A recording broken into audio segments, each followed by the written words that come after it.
如果有陣時我哋嗰啲身體有咩唔舒服嗰啲感覺啦，所謂唔舒服，其實佢都係釋放緊佢有啲創傷記憶啊、情緒感受啊。嗱，而家好鬆啊，而家即刻好鬆啊！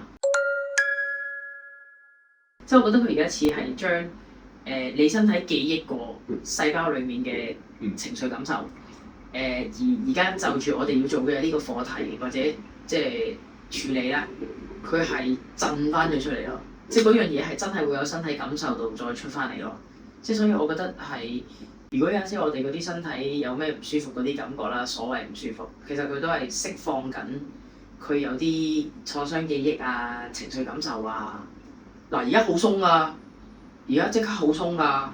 分幾鐘就鬆咗啦，係咪全部都係橫膈膜嗰度？係，全部喺橫膈膜同胃，但係而家係好似你開櫃桶咁掹走咗個櫃桶一嚿嘢咯。哦，即係你覺得嗰嚿位頭先係首先係收縮，跟住好似想作抽筋，跟住好似揦住個胃撩撩地，即係好似你食滯咗嗰種撩撩地咁。跟住講下講下，冇咗咯喎呢嚿嘢，即係出咗嚟啦。清理咗。係，真係清理咗。